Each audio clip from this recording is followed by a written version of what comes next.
Porn Stars Are People podcast. I'm Dan Frigolette. I'm here with Sara Diavola. Hi, I'm Sara Diavola. Yes, it is. Diavola. Hi, I'm Sara Diavola. Sara Yes, that's Diavola. me.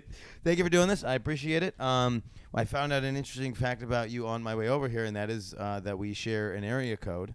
Yeah. And you grew up in Rochester. Yep, Rochester, New York. That's crazy. Technically Williamson, New York, but close enough. Yeah. What did you feel about that area? And then how do you feel it differs from where you are now? Well, the obvious is that it's warmer here. Right. Consistently. Yep. So therefore there's a lot more to do, but I live in St. Pete, which is a lot like what Rochester could be if it was sunny sometimes. Sure. And so yeah, Rochester's pretty thriving. I like as a Syracuseite, whatever we would call ourselves. I felt like I was in like the best town, right? And then over the last couple of years, I go to Albany, I go to Rochester, I go to Buffalo, and Syracuse kind of the worst. Like it's like Utica's like worser, but Rochester's like thriving, and it was like, you know, just they were doing because we got sucked into malls in Syracuse. Yeah, you do have like a heavy mall presence. Yeah, and it's huge. And you guys weren't doing that as much. So like our malls failed. And there was there was a way that people were like creating restaurants and businesses and things like that made like a community of people. Yeah, it's more exactly restaurants and boutiques and Jazz Fest is huge. Yeah. Okay. Interesting. Yeah. Just investing in the art and the music, and big names like to hang out there. Yeah. So that's what we've got. And I don't want to disparage my town too much, but it does feel like, especially since I've been traveling the last couple of years, that we're missing a piece of that, like the art community and the music community and that sort of thing. Like the same bands that I loved that were Syracuse bands 12 years ago are the same bands that are still sort of playing there, and it hasn't grown that much beyond that. But Central New Yorkers. Yeah. And our accents. Central New Yorkers. Yeah, we have kind of a harsh northeastern accent. Yeah, and it's like it comes back when we talk to each other. Right. So the thing that I found was that my name gets way more vowels in it when I get up in Syracuse. So it's Dan. Dan. Yeah. Which I don't have that problem elsewhere. Okay, so that's really cool. So how long have you been down in the Florida area? I want to say 5 years. Okay. You can say whatever you want. I just want to know what's true. I want to say it because it sounds true. Right. So 5 years sounds about right. 5 years. Okay. How do you so this, I've been coming at various different times, and then I get different answers. People be like, well, that's not the time to come down. Like, that's the bad season. That's the hurricane season. That's whatever. Like, what, like. There's always got to be something. Yeah. Well, how do you bear it's very sticky and very humid and very hot. How do you sort of bear that or right now it is like that kind of just started, and so first of all, I'm thankful to be here. It's warm and nice, so I can't complain about it. Yeah. So I just keep all my like shitty bikinis and bathing suits, and I keep them in a drawer, and I just live in those all day. Like I don't have to put on pants for anybody. Like I can be in my own front yard and garden and sweat, and I kind of just don't wear pants. Yeah. But I also, just like the snow up north, it's just like I'm gonna need to do too many errands at once. Sure. You're like, I'm tired of getting into this hot car over and over and over. So you just get it all done, come home, weep, take a cold shower. Yeah, I do find that the car problem gets worse and worse. So like the last couple of days, I've been like flicking with the thing, and I'm like, I don't think my air conditioning's working.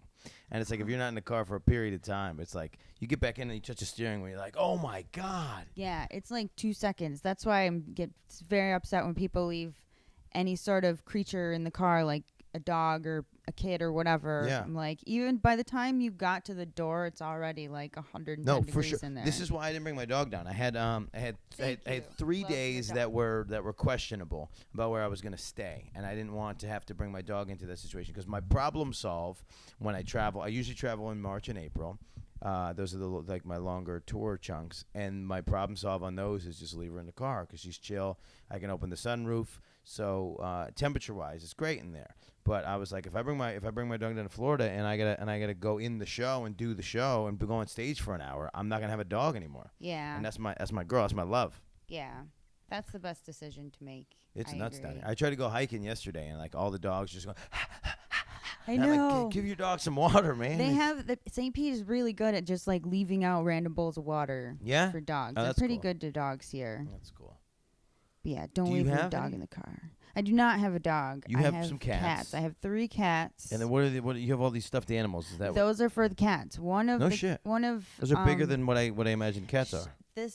One of the cats that is my boyfriend's like murders things in the middle of the night. Sometimes like she'll howl and just it sounds like a baby crying, and then you'll find like a giant stuffed animal at your doorstep like the next morning. I thought you were talking about real animals. No, fake. No. Usually she kills that thing. I hear that's a cat trait. Actually, is that they're teaching you because you suck at hunting. Yeah. You just go in the box and get stuff. I hear that this froze on me. I hear that's a cat trait. Is that I had some friends that had cats, and then the move that would happen is that they would like they would find a cockroach in New York City or a mouse, and then they would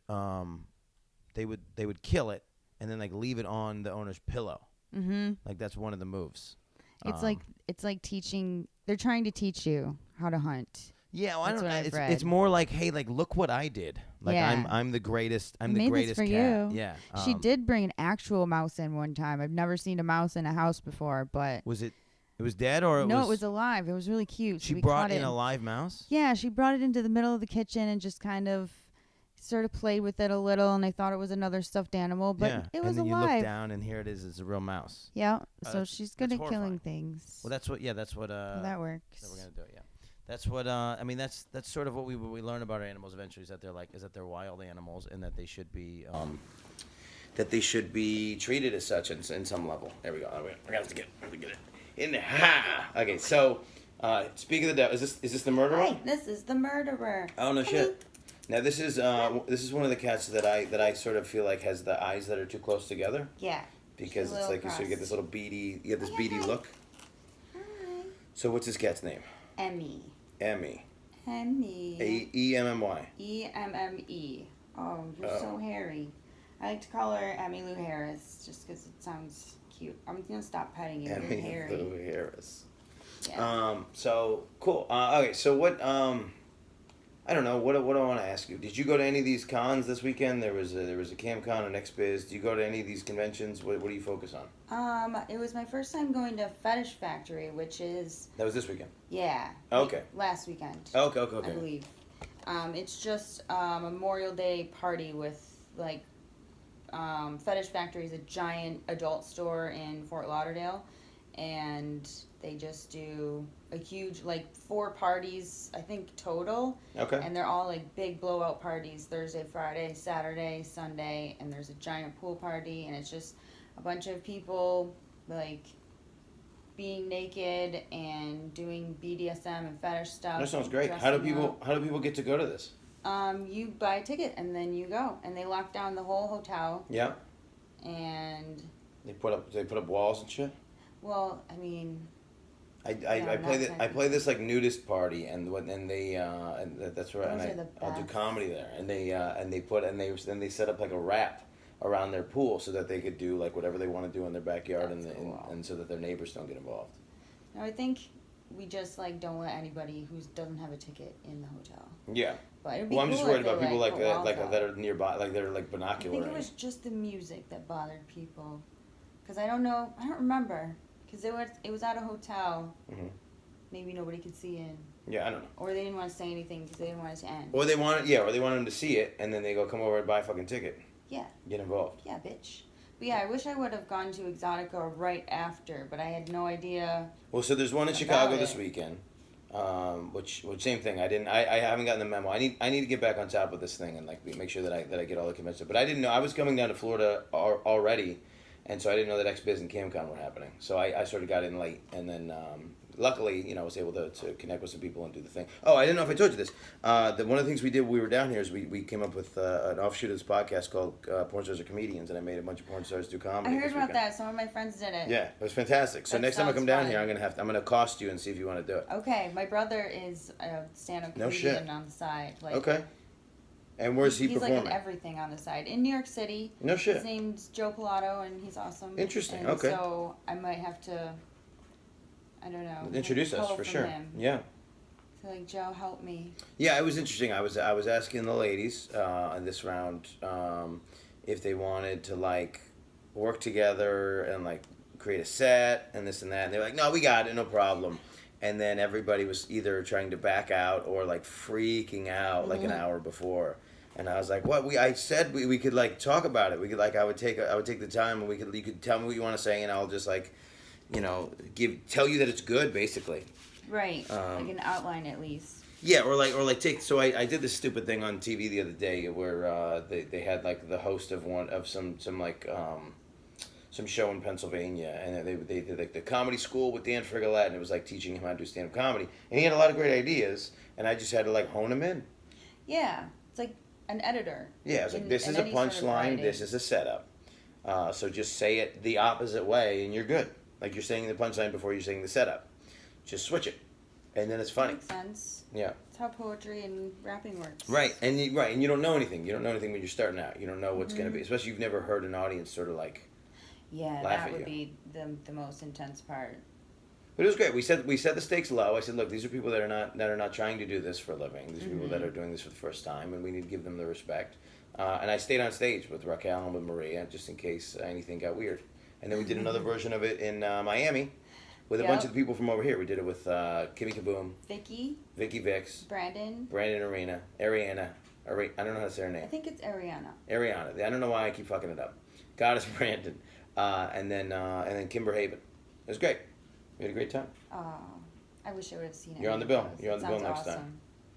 I had to take a driver's safety course because I got a ticket in Florida, and I was looking through all the accredited ones, and one was the Clown Comedy School of Driving, and so it counted and it was accredited. So I went to literally clown school for driving. What? On the internet. What the hell? So what was the? So it gives you all the test and the study and the articles, and here are the facts. Like, so many people die from this per year. But in the middle, they're like little tasteless jokes. No shit. Like, oh, it was a woman driver. Oh, okay, we can see why she was swerving all over the road. Or some sort of like cheesy stuff like that. There's a little bit of like dirty dick jokes in it. Yeah. But it was legit. This is a good idea. I like this. Yeah, I find, you can do that. I keep getting tickets the last couple of years, and like I try to write the court and be like, hey, let me take these defensive driving courses and whatnot. I think I might have a bench warrant out for my arrest right now. I think they wouldn't let me do one in Springfield, Missouri. Oh, really? And it was like a 25 mile an hour. I was an idiot. I was a 25 mile an hour zone, and I was going about 30, and then I saw the cop, and it looked like he was just hanging on the corner. So I was like, oh, he wants me to get by him so he can go do cop stuff. So like an idiot, I sped up to like 40, and then he tags me, and then he pulls me over, and I was like, damn it. But it's 40 and 25. Like, that was easy. Yeah, then I was like, it was 40 and 25. I was like, this isn't even a ticket. Like, they should just let me off. And that's not how they felt about it. No, they're like... They felt another way. You're coming through here. We know you're not coming back. Well, yeah, they said the Jersey plates. Yeah, they just wanted my shmoney. Yeah. So then I didn't. So then I tried to get another court date. They wouldn't do it. Nobody cares about my story. Hold on. It's for real. I'm not disparaging it for myself, but it's nobody like that. It's a dumb story. So do you go home? Like, is home still Rochester? Do you go there? What happens? I go there an average of like, I don't know, once a year. My mom and my sister live there. I have extended family there. I've got family and sister in Boston and the brother in New York. But yeah, Rochester contains some family, and my best friend is there. I fucking miss her a lot. What perspective do you think you get on life by having grown up in Central New York? Ooh, well, you definitely get exposed to a lot of greenness, like orchards and cows and stuff. But also cities that are big enough for maybe an artist that you like to come to town sometimes. Interesting. Whereas here you have like 3 professional teams in 3 different sports. Yeah. This is like kind of spoiled here. Yeah, this is like the real deal. It did teach me to appreciate like a festival when it happens, or like an event when it happens, because we'd have to cram everything into summer. Right. Or like K-Rockathon, we gotta go get 5 bands, $5. Yeah. Yeah. Let's go. And then the next next weekend is Park Ave Fest, and next weekend is this fest. What do you guys get? Tulip Fest or Lilac? One of those? Lilac The Fest? Lilac Festival. Yeah, we that's have a the big deal. biggest collection of lilacs in the world. And I used to live right across the street from Highland Park, and it would just smell so good coming out of your house in May. It was awesome. So there's something about being from a small town where there was this element. And I brought this into my comedy, but there's an element of like, I don't know. There's a hierarchy of like the nearby towns. So like you try to figure out what's like a shitty town, so that you can like use it as an everyday punchline.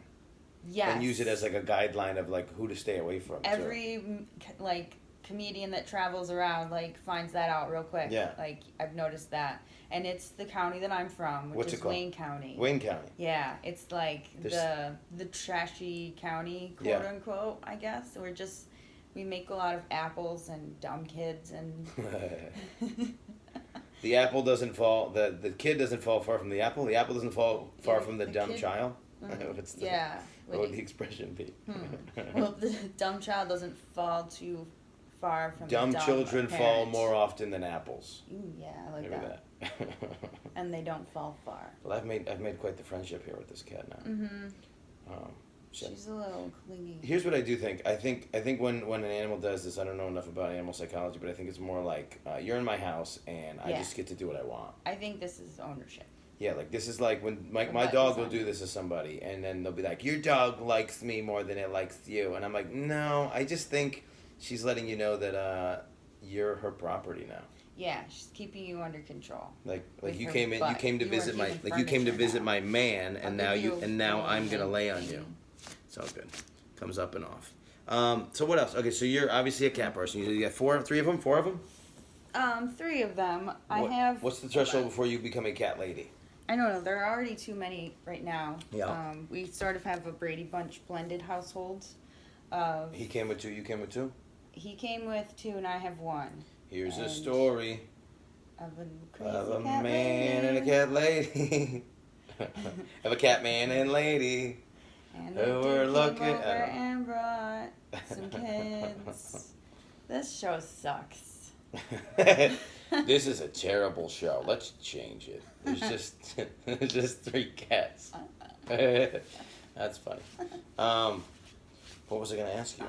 Yeah, I'm getting distracted by the cat. The cat her. Yeah. It's so how come no dogs? So I feel like it would be unfair to a dog to like not give it enough attention. I think dogs need they need to go out and they need to be exercised and socialized. You can't give them that. Yeah, I don't feel like I'm ready for that. I am overly codependent about my cat, and I don't think I could handle a dog and all the responsibilities. Right. Sure. I think it deserves better than that. Okay, fair enough. Here, I'm gonna give this mostly to you because nobody. I promise you that nobody cares that I'm even in it. So and what the else? house is too small. It's too small for the 3 cats. So that's the next goal is let's get a bigger house. No, this is huge. I mean, as far as I live in New York City, this is humongous to me. Okay. So yeah. This is great. It is nice. And I have a garage and a back porch and a backyard. Yard, front yard, backyard, all the things, yeah. Yeah, sometimes it just feels like yeah, I think all of our environments are, especially now. We've all sort of come up with a way to work from home, and it's so then you're home all the time, and then it's that was my biggest issue initially was trying to figure out how to work and sleep in the same place, and entertain and do all the things and have it not make you crazy. Yeah, that is something you don't even realize that you have to actively do that. You can't leave the office. You have to make yourself leave the office. Yeah. In there's some sort of way. There's a ritual that I used to have to do where I would have to get up, shower, get dressed, and then go to work. It was next to my bed, but I would go to work. Mm-hmm. Now I'm better. Now I can just get out, do the thing. It's all sort of streamlined so that now I'm just I'm always just some level of in my underwear and sending an email that's going to make me money. Me too. So I think that's the sweet spot.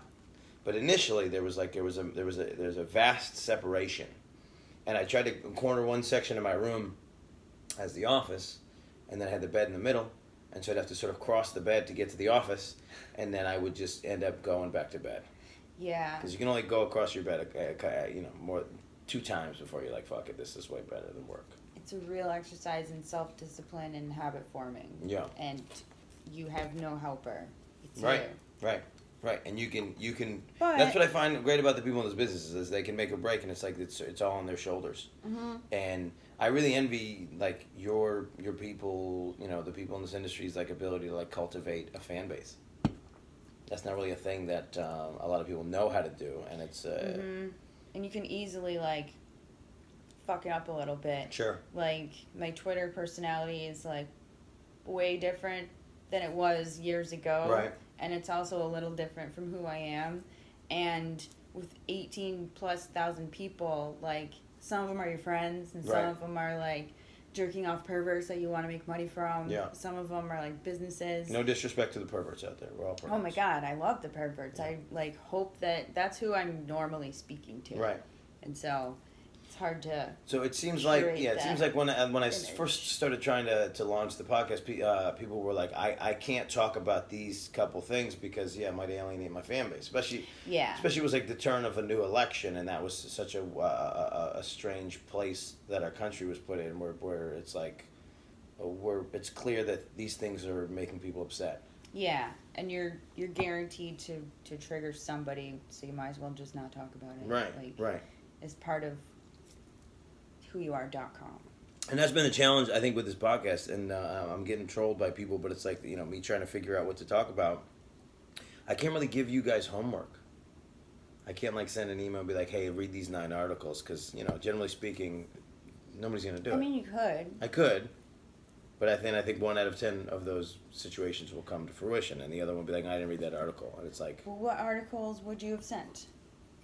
I don't know. So right now, my big grapples right now in my life and in society for me are the bounds of monogamy, how to make relationships last over time, the gap between what a word means and how we're using it, some things like this, and then also what was the big one that we discussed? Honesty is sort of my through line in everything, and a big one for me is how much of your life do you tell your new partner, and at which pace, and so on. And one of the big ones that pops up in this industry is, do you have an obligation if you have transitioned to then tell your partner?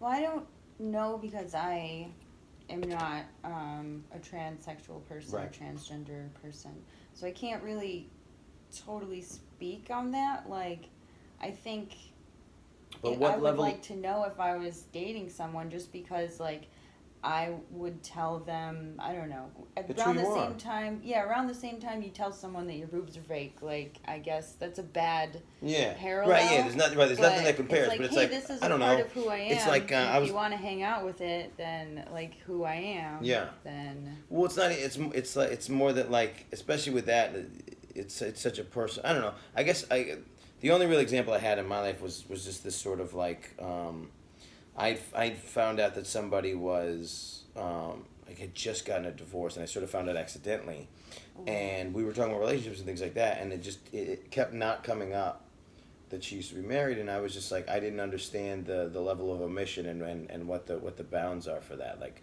how much are you allowed to keep from your partner?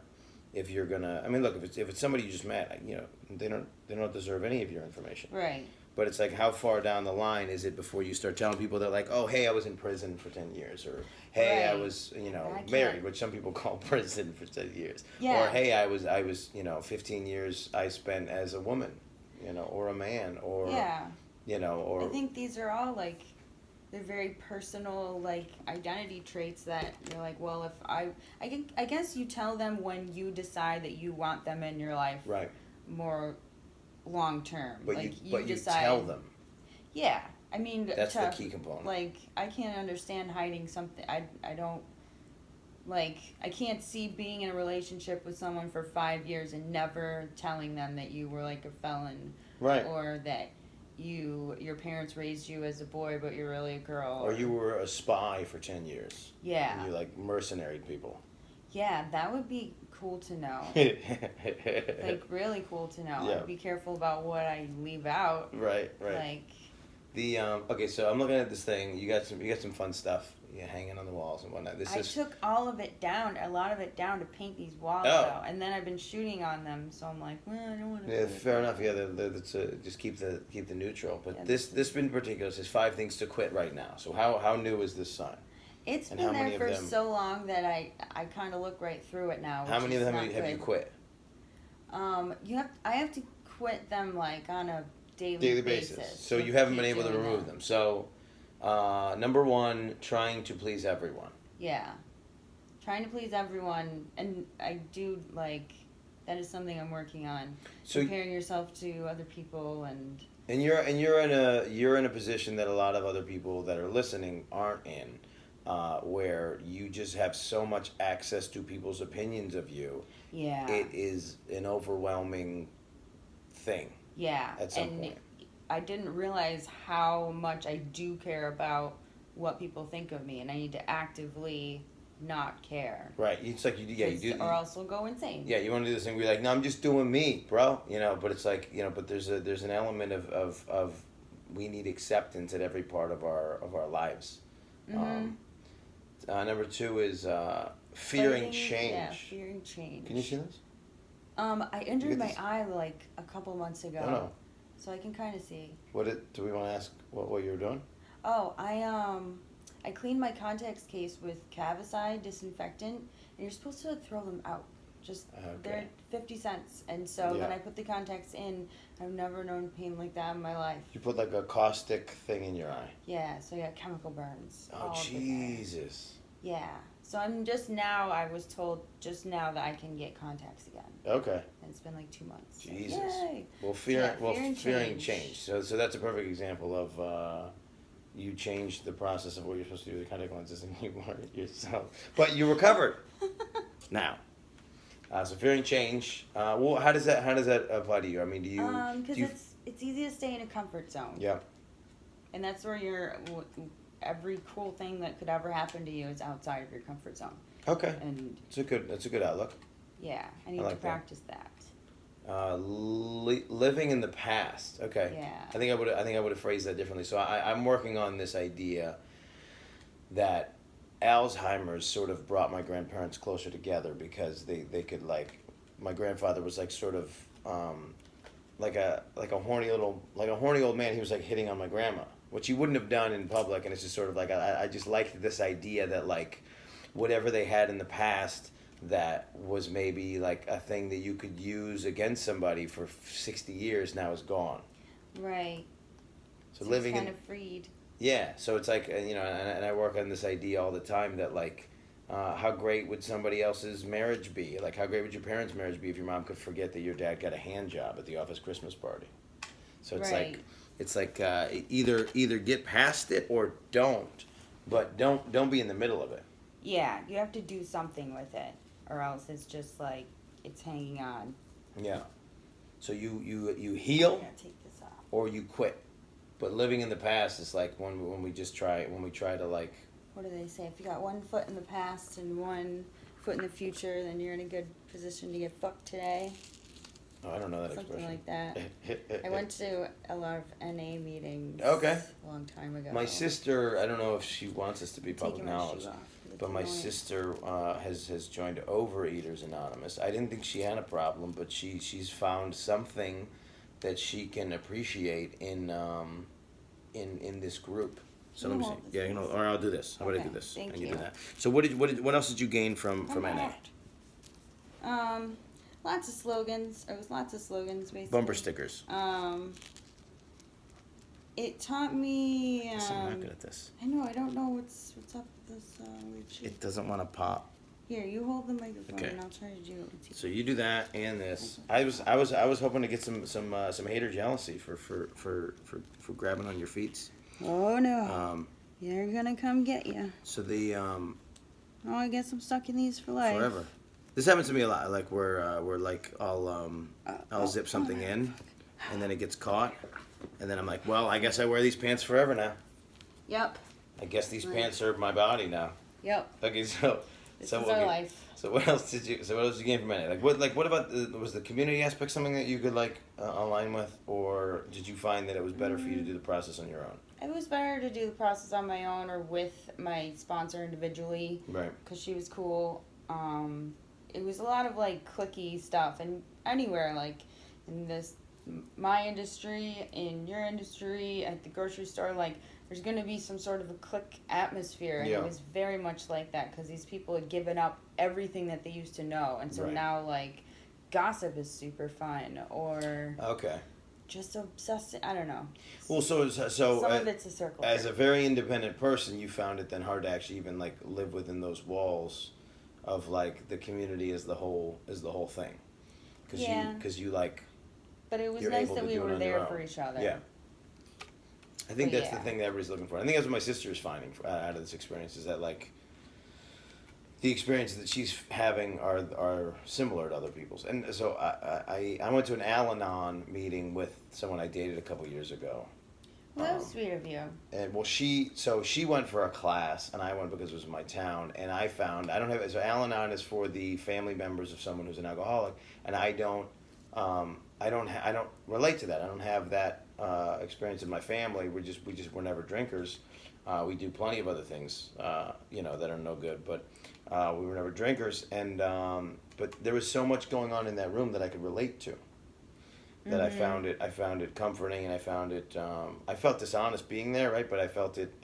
So I didn't go back. But there was something great about that room in that moment, and sharing those things with those people. But that's what I think they would be happy that you took that from that group. Oh, for sure. Because that's where where the magic is in someone coming in and receiving something at just the right time and never coming back again, but you left with something really precious and relatable.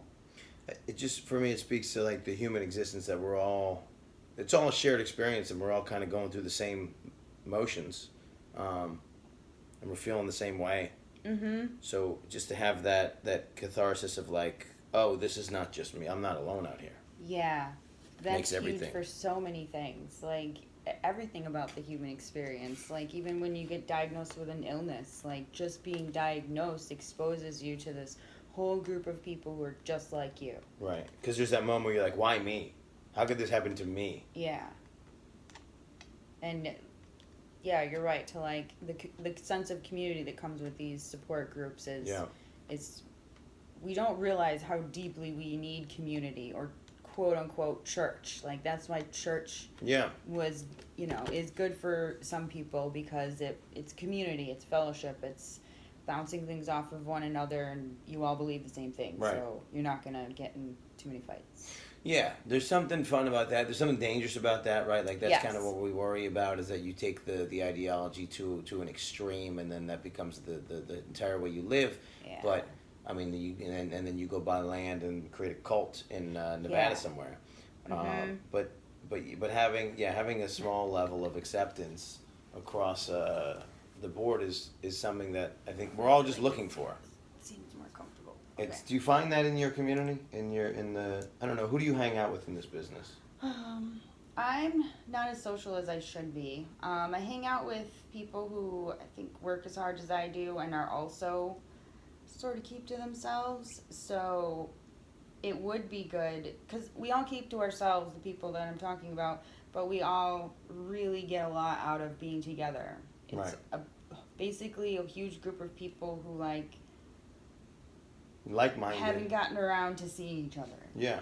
So yeah, that would be good if we had like a central place for all of us to go to, quote unquote church. So yeah, well, that's partly what the conferences are. Unfortunately, it's tacked in with like a lot of other monetary things and fans things and all this stuff. But well, for instance, we'll start like a Twitter DM group where like it's a whole bunch of people that we invite, and then it's just constant back and forth. Here's what I was experiencing today, or I'm feeling really down about this, or can you guys look at this, or watch out for this person. It sounded like dumb at first, I guess. Like dumb is such a simple word to use, but because it felt like it would be like this gossip thing. Sure. Yeah.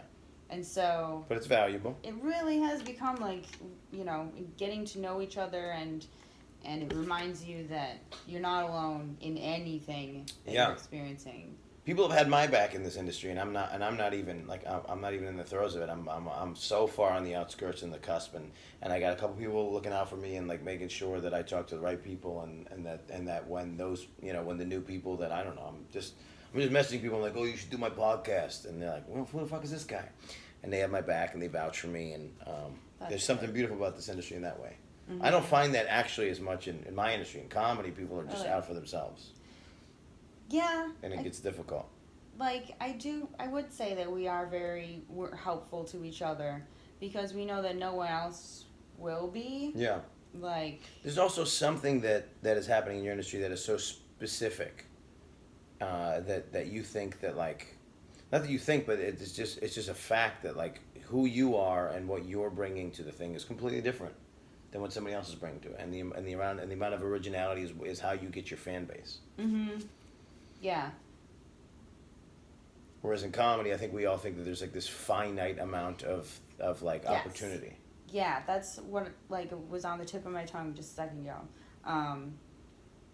Like there is no pie. Like it's not a zero-sum thing where if one person is successful, you won't be because they took success away from you. And it's hard to not think like that way. I think that way sometimes, and that's when you start to compare yourself to others and feel extra down on yourself, is when you start to think of it as like, oh, there's only so much money out there. Right. There are people complaining left and right that they don't know what to do with their money. So you don't have to compete. Like, you end up helping people and then building bridges back to yourself by helping people. And like I said, like we know that it's like a stripper code or something where like nobody else is going to stand up for us, not even the people we work for. So, like, let me help you out. Sure. And we also want to prevent you from getting mixed up with bad people or dumb people. Right. When you have the opportunity to go, look, this is I made this mistake. Don't waste your time. Let's put the alert out. Something good can happen from it, and it's this. Right. I need to go get my my little nicotine vape real quick. Oh, are you sitting on it? No, this is weed. This is the other one. Oh. Well, so then while we're doing that, I'm going to pitch the next question, which is grab that. I didn't finish the thing. So number 4. So number 1 is trying to please everyone. We covered that. Number 2 is fearing change. Number 3 is living in the past. Number 4 is putting yourself down. Yeah, so we're kind of covering those. Yeah, so it definitely comes up in everyday life. But like, do you find that you had a tendency to look sort of inward then, and go, well, I'm doing something wrong? I do.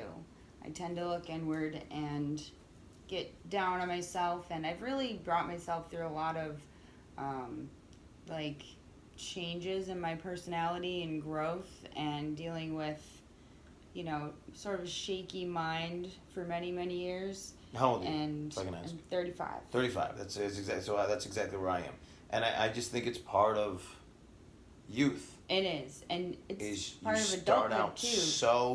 so headstrong, and then eventually you realize you're so full of shit, and then you start trying to change it. As soon as you realize that you're full of shit, the sooner you can be not full of shit. Yeah. Well, but you also understand that we're all full of shit. Yeah. That is even better. Like, that actually helped me with, I had an airplane rage problem. Like, I almost got kicked off of 2 airplanes. So funny. It was horrible, because I would get so anxious, but my anxiety presents as rage. Right. And so, once I realized, tell us the worst one that happened. This girl, I was in the middle seat, and the person in the middle seat gets both armrests if they want, because you're in the middle seat. Okay. And so, fair. Of course, all of this, unwritten rules. This isn't just me. It's a whole bunch of stuff that was going on inside. Right. All the things that were going on in my life, and I was with, a horrific boyfriend, and it was a long trip, and I was probably drunk, because I used to, drink to solve problems, which didn't work. 20s. But so I got in a giant fight with her, and I elbowed her. So you were in middle seat. Yeah, and you wanted all the armrests. Yeah, well, she put her arm on the armrest, and then I kept pushing it. Yeah, and like, she tried to and lock got in. really rude. And she's like, "That is really rude." And I was like, I don't even remember what I said because I was incoherent. I was having like, it was an issue where I had to like get a hold of this flight rage issue. Like, Sarah, this is not. So you're admitting that you're wrong. I was totally wrong. Yeah. Totally wrong. This poor fucking girl. It's so funny. Yeah, it's funny now. So then who came to like intervene? My boyfriend sat in between us. Oh, okay. Because you said you're gonna get thrown off. Well, if I had kept going, I probably would have. Yeah. Like, so yeah, he realized that. But anyway, once I realized, oh, flying sucks for all of us. Yeah. That really helps. That's like a mantra that I have that really helps. Like, flying sucks? It sucks for all of us. We all hate Not just flying. Everything. Like whatever the thing is. Yes. Everything that we're going through. Waiting in line. All sucks. Everybody hates this. You're not the only one who hates this. You're not the only one. And so that really helped, along with all the other life changes that I've been making. Yeah. So, I mean, that's really, that's what the whole thing is just keep getting better. Yeah. And every day, just get a little better and like do something. If you've reached the top, then you might as well stop. Yeah, Figure out what. Yeah, you start to die. Figure out what it is that you can do to streamline life and happiness. I mean, that was the thing that I grappled with shyness in high school, and I eventually decided from like meeting people from other schools that like, oh, like I don't like I can like be social and there's like a reward to it, and sort of like made the effort. That's huge. Overthinking is number 5 on your list. Yeah. So is that one you still doing that one?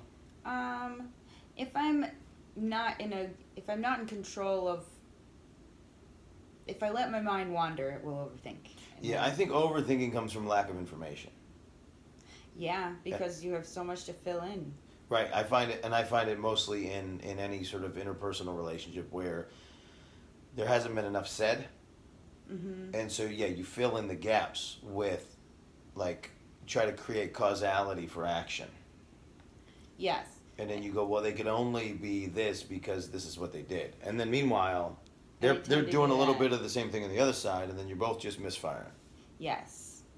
All these assumptions, like, it seems so simple, like, oh, assumptions just make an ass out of you and me, but they do because you're not getting to the point. Right. Because you've already gotten to like 5 points in your head, and you're all ready to fight based on this conversation that you didn't have with them. You had in your head.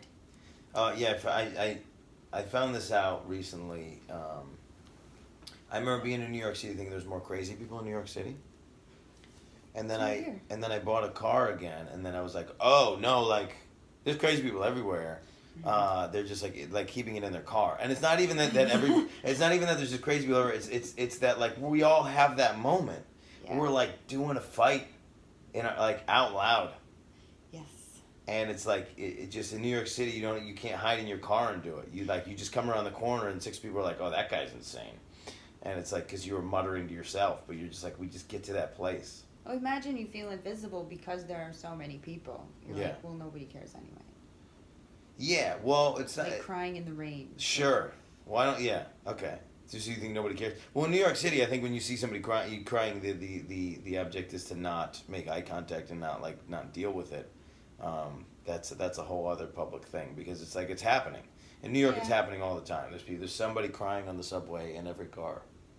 I imagine. And it might not be your business, Right. You just can't hide in your car and cry like you can in the suburbs. Yeah. That's the difference. Never thought about that in that perspective before, that everybody just hides their crazy in their car. Yeah. That's probably the best way to say it. I've been trying to figure out how to write a bit about this for years. I think you just unlocked it. Everybody hides their crazy in their car. Boom. I know it's not cha-ching. I'm not gonna make any money off of it. There's no money in comedy, but I'll get the joke out of it. Cha-ching. That's really funny. All right, so what are you focusing on? Like, what's do you have like a thing to focus on this year? Like, what are you focusing on? How are you reaching out to your fan base, and like, I don't know, what are you doing to create? Well, last year I worked hard, super hard. I made 340 something videos, like updates in 365 days. Like, I was just trying to get my momentum back. Yeah. Because work every day.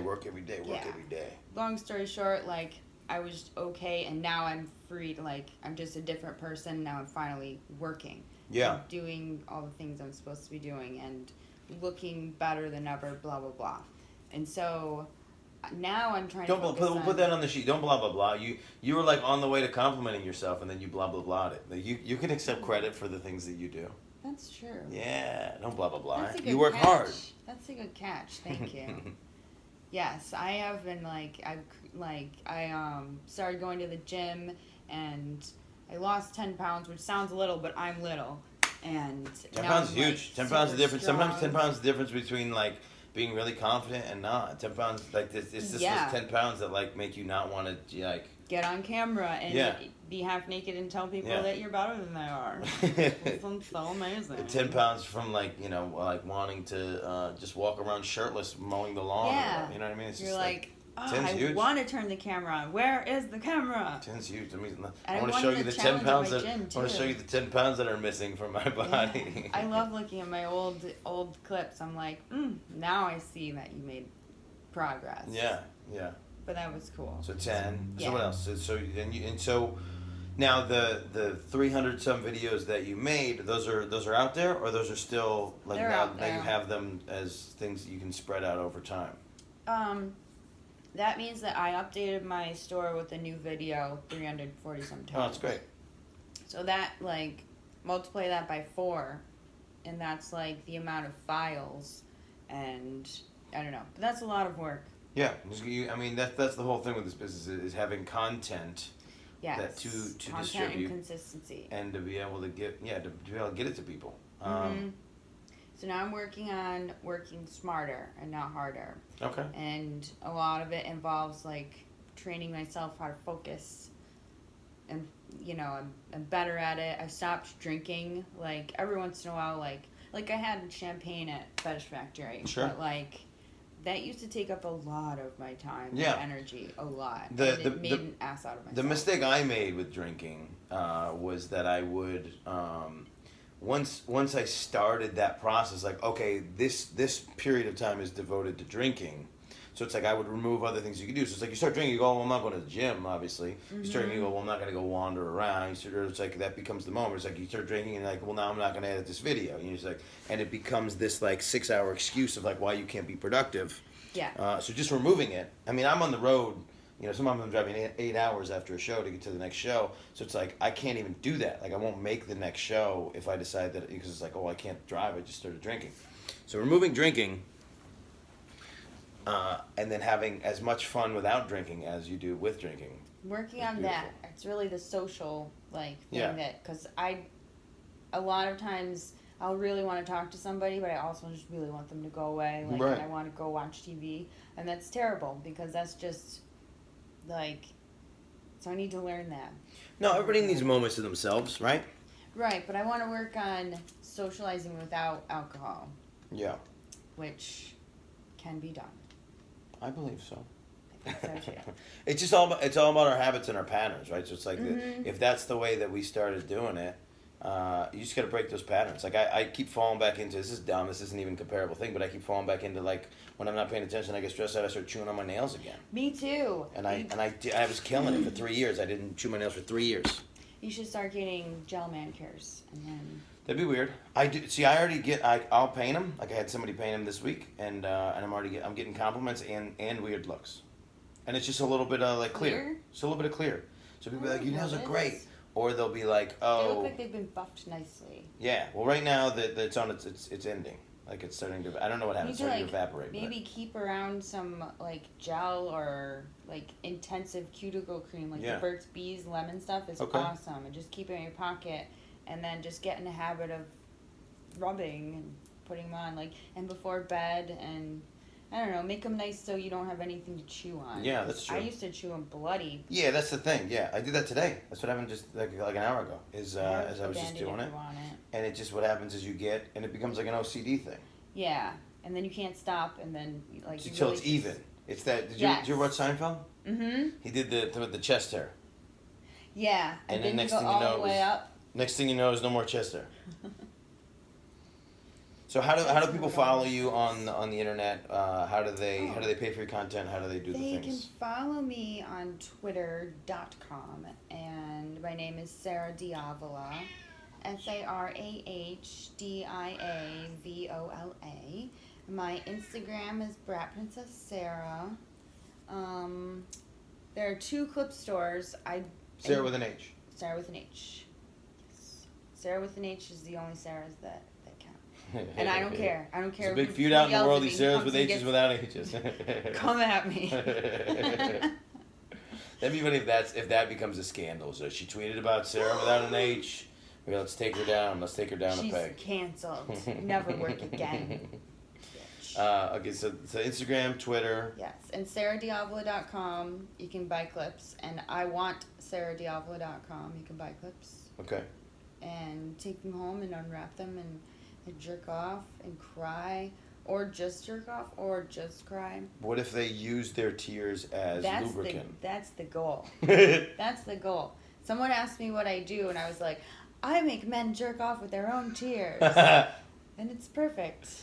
That's great. I love my job title, and I love my job. All right, well, good. Thank you for doing the podcast. I'm gonna have to move in now because this cat is just on my life. Your property now. Yeah, I guess so. This is the Porn Stars of Beautiful. You're gonna have a conversation. They're gonna be like, well, we have to keep him. Porn stars are cats. Porn Stars are cats. Porn Stars of Beautiful podcast. We're on iTunes. We're Google Play. Whatever thing you found us on the content tonight on YouTube. Samantha's please check calling. us out.